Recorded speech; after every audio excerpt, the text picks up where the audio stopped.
Pak, halo, apa kabar Pak? Halo, baik. Kamu Secara gimana? eksklusif kita hadir di Dubai Pak, Uni Emirat Arab, alhamdulillah saya juga baik. Kalau kita lihat sekarang nih Pak, semakin banyak perusahaan BUMN yang go global, Iya. melebarkan sayap bisnisnya di Iya. kancah internasional. Iya. Apa sih Pak harapannya bagi perusahaan BUMN yang sudah go global ini, kemudian harapan-harapannya BUMN lagi sih yang nanti akan didorong untuk go global nih Pak? Iya, baik. Terima kasih nih, Syasha sekali lagi. Jadi kan kalau kita melihat saat ini memang sudah ada beberapa BUMN yang memiliki skala operasi dan juga kemampuan sebetulnya udah setara dengan negara-negara lain atau perusahaan-perusahaan dari negara lain. Jadi seperti contohnya misalnya Pupuk Indonesia. Yang hari ini kita menyaksikan mereka membuka representative office mereka di Dubai. Sebetulnya Pupuk Indonesia nggak banyak yang tahu itu merupakan perusahaan pupuk yang paling besar di Asia. Tahun ini estimasi kita penjualan mereka sudah bisa mencapai 6 billion dolar atau kurang lebih sekitar 90 triliun rupiah lah kurang lebih. Nah, mereka juga sebetulnya merupakan salah satu pemain dengan jumlah ekspor untuk produk amonia dan urea yang juga sudah besar. Karena kan memang kecukupan dari amonia dan juga urea di Indonesia memang sudah cukup untuk bisa digunakan di dalam negeri. Nah, kita melihat pemain-pemain seperti Pupuk Indonesia atau yang lain-lain kita akan dorong ke depannya bagaimana supaya BUMN itu bisa go global, nggak cuma hanya beroperasi dan jadi jagoan kandang lah istilahnya, tetapi juga bisa berkompetisi, tetapi utamanya adalah bagaimana melalui BUMN global ini mereka semakin bisa tumbuh dan menciptakan lebih banyak value lagi ke depannya. Nah, setelah Pupuk Indonesia, apalagi nih Pak perusahaan BUMN yang didorong untuk go internasional, go global? Iya, banyak ya sebetulnya ya potensi kita ya. Seperti misalnya di portfolio saya sendiri kan ada Pertamina.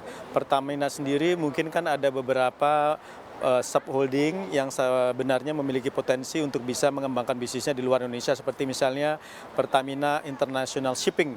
Karena kan memang kegiatan mereka adalah bagaimana mereka melakukan kegiatan transportasi dan logistik maritim itu secara internasional dan saat ini juga mereka sedang menjajaki untuk bisa memiliki partner untuk bisa mengembangkan bisnis mereka di luar Indonesia. Jadi itu mungkin salah satu contohnya.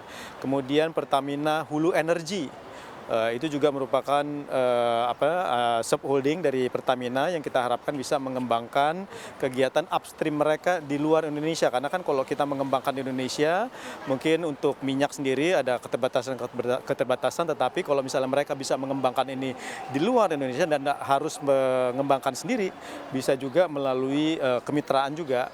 Atau mungkin juga perusahaan-perusahaan lain seperti misalnya MindID. Oke. Saat ini mereka sedang menjajaki untuk bisa mengakuisisi beberapa komoditas pertambangan yang memang Indonesia nggak memiliki. Padahal mereka juga saat ini kan cash flow mereka sangat kuat, kemudian juga EBITDA mereka sangat kuat gitu kan, karena memang harga komoditas sedang tinggi, jadi mereka justru perlu memanfaatkan momentum yang baik ini juga untuk melihat kemungkinan mereka untuk bisa mengembangkan bisnis mereka di luar Indonesia. Oke, nah tadi target-targetnya nih Pak, mungkin kapan nih rencananya targetnya itu supaya anak-anak perusahaan Pertamina tadi yang Anda sebutkan Iya. bisa berekspansi secara global? Sebenarnya sudah mulai, jadi seperti misalnya untuk Pertamina International Shipping, saat ini mereka sudah memiliki operasi di Singapura, gitu kan, dan juga mereka saat ini sudah kemarin pada waktu konferensi di Bali ya, SOE International Conference, mereka juga menandatangani commercial terms dengan salah satu perusahaan transportasi maritim dari Jepang, NYK, untuk bisa melakukan pengembangan international shipping mereka lebih lanjut lagi.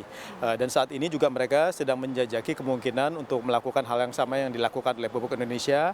Apakah Dubai sebagai salah satu trade hub itu cocok juga untuk mereka bisa mengembangkan, mengingat bahwa cukup tinggi flow perdagangan atau tingkat perdagangan antara Eropa ke arah Asia dan juga ke arah Asia juga. Jadi ini mungkin beberapa contoh yang memang kita sedang kaji, dan juga bahkan seperti misalnya MindID, mereka juga sedang menjajaki proses, jadi ini sudah mulai berjalan untuk mereka memang bisa melihat komoditas-komoditas pertambangan seperti misalnya potas, garam gitu kan, yang memang kita perlu kembangkan bagaimana kalau ini kita peroleh dan mereka melakukan Peluangnya akuisisi. sangat besar ya Peluangnya Pak ya? sangat besar sekali, dan memang mereka kan memiliki kondisi yang saat ini sudah sangat baik ya. Jadi Memang fokus pertama kita sesuai dengan arahan Pak Menteri, Pak Erick Thohir adalah bahwa ya pertama harus kuat dulu. Gitu kan, jangan lihat untuk bisa menjadi go global, jangan mimpi untuk bisa jadi go global kalau misalnya kondisi Harus sehat dulu ya, harus Pak, sehat kinerja dulu, keuangan harus perusahaan kuat BUMN. dulu, kondisi neraca mereka harus kuat dulu, baru mereka melihat bagaimana mereka melakukan ekspansi ke luar negeri.